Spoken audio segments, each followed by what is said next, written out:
Salut à tous les amis, j'espère que vous allez bien. On se retrouve ce soir exceptionnellement pour une nouvelle vidéo. On va évoquer le dossier Marcus Rashford, mais également le dossier Ronald Araujo, que ce soit Eric Garcia, etc. Pas mal de rumeurs en ce moment puisque le Barça est de retour à la fameuse règle du 1 pour 1 que je vous ai expliqué maintes et maintes fois sur mes différents réseaux sociaux. Donc je vous renvoie à mes vidéos précédentes où je vous explique cela. Mais bon, aujourd'hui on va surtout évoquer les nouvelles informations. Vous l'avez probablement vu.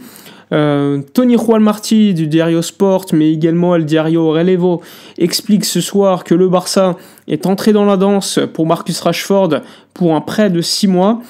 Pour l'instant, la décision n'a pas été prise du côté du joueur qui, je le rappelle, a des offres de plusieurs clubs, que ce soit Dortmund, la Juve ou encore l'AC Milan. Il y a beaucoup de clubs derrière Marcus Rashford, mais l'info de la soirée, c'est surtout que le Barça est entré dans la danse. Il y a quelques semaines, je vous avais fait une vidéo vous expliquant que la priorité du joueur en cas de départ de Manchester United était donc l'Espagne et notamment le Barça. Maintenant, la situation, elle est simple. Marcus Rashford a quelques jours pour décider. Il va écouter l'offre du Barça. L'offre du Barça sera probablement, comme je vous l'ai dit, un prêt de 6 mois. On le sait, le Barça est à la fameuse règle du 1 pour 1. Il y aura probablement un départ au mois de janvier, je pense, d'Ansu Fati, qui pourrait partir en prêt dans un autre club. Évidemment, à voir selon quelles conditions économiques, au niveau de la prise en charge du salaire par le Barça, mais également par le club accueillant le joueur. Pareil pour Rashford, il faut voir également le salaire, puisque c'est pour une demi-saison, la prise en charge par le Barça, par United, éventuellement, s'il accepte de venir à Barcelone. En tout cas, l'info, c'est que Marcus Rashford écoute le Barça en ce moment, et le Barça a fait une offre pour le joueur anglais. On le sait, il n'est pas en odeur de sainteté en ce moment du côté de Manchester. Pour avoir vu un petit peu le joueur, en ce moment, c'est plutôt compliqué. On le sait, pour Rashford, moi, si je vous donne mon avis personnel, Rashford, c'est pas un joueur qui me plaît plus que cela. Mais bon, pour un prêt de 6 mois, pour remplacer Ansu Fati, vu le niveau actuel d'Ansu Fati, je me dis que ça peut pas être pire. Donc, un prêt de Rashford, pourquoi pas? Surtout qu'on a besoin d'un profil, je trouve, de l'ailier gauche qui prend la profondeur. Et je pense que ça peut être un joueur assez intéressant pour 6 mois. Mais de là à l'acheter définitivement, c'est pas l'option qui est sur la table du Barça. Le Barça a d'autres options pour l'été prochain, mais attention, si le prêt se passe bien, j'écarte rien. Mais en tout cas, a priori, ce serait plutôt pour un prêt de 6 mois. On le sait, les autres clubs, Dortmund, je vous l'ai dit, la Juve, l'AC Milan, sont également sur les rangs. Donc il y a une certaine concurrence qu'il faudra, si le Barça le veut véritablement à 100%, il faudra les écarter. L'info, j'avais sorti sur la page souscription d'Actualité Barça sur Twitter, c'est que Laporta veut absolument recruter un attaquant cet hiver parce qu'il sait qu'Ansu Fati n'est pas à son meilleur niveau. Il a peur des blessures et il sent que Lewandowski également n'est pas à son top. Donc il veut améliorer l'effectif. On le sait, il y a le dossier Ronald Araujo que je dois évoquer. Et évidemment, le Barça est aujourd'hui à la fameuse règle du 1 pour 1. Mais en cas d'arrivée, si le départ n'est pas assez intéressant comme celui d'Ansu Fati, tu risques de ne plus être à la fameuse règle du 1 pour 1. Donc il faut créer de la marge. Et pour créer de la marge, il faut vendre des joueurs. On l'a entendu, Eric Garcia a des offres de Gérone, de la Real Sociedad et même de Valence, pour vous dire. Mais lui veut rester pour l'instant à Barcelone jusqu'à la fin de la saison. Et son option numéro 1 reste Gérone. Donc il faudra voir d'ici là.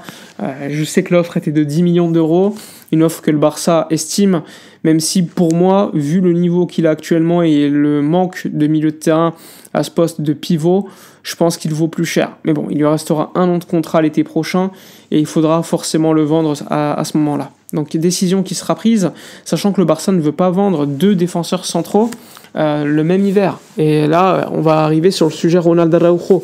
Lors des prochains jours, la Juve va faire sa première offre à Barcelone.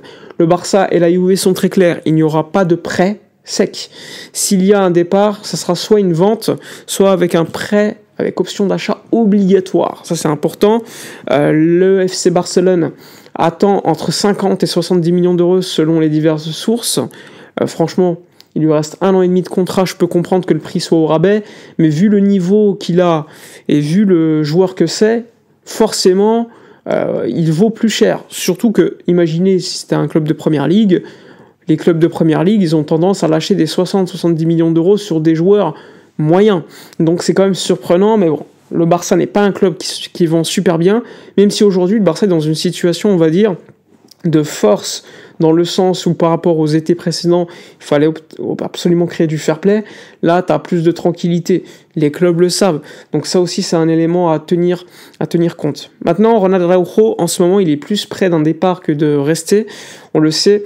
Lui, moi je le sais, son avis, sa priorité, c'est de rester à Barcelone. Néanmoins, le Barça, il y a 2 ans, lui avait promis une prolongation de contrat à la hauteur de ses attentes. Aujourd'hui, cette prolongation de contrat, cette offre n'est pas assez intéressante et ses agents ont donc prospecté le marché.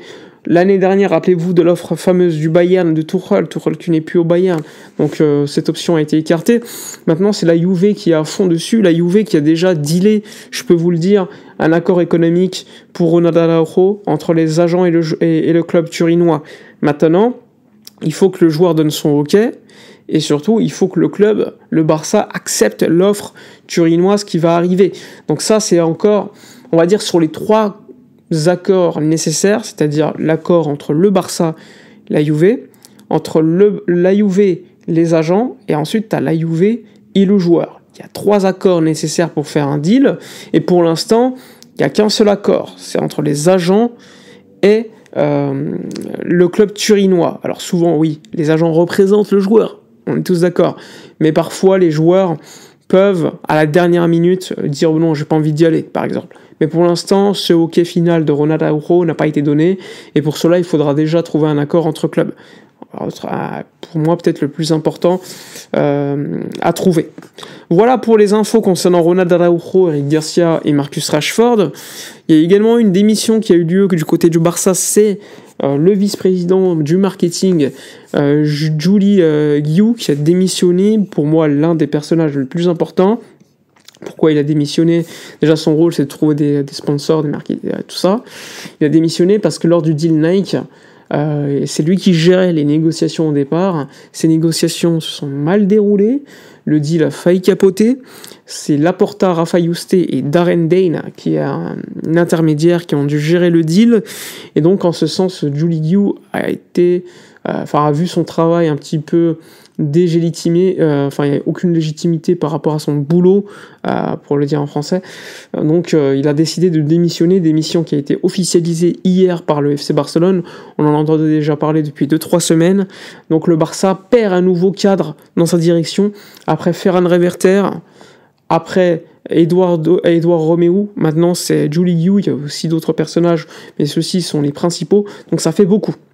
Voilà la Super Coupe d'Espagne dimanche contre le Real Madrid, on a hâte d'y être. À quel niveau, quel pronostic, quel 11, on verra. En tout cas, voilà pour les infos de la soirée. Dites-moi votre avis dans les commentaires, likez, commentez, partagez. Je vous dis à la prochaine et d'ici là, comme d'habitude, portez-vous bien.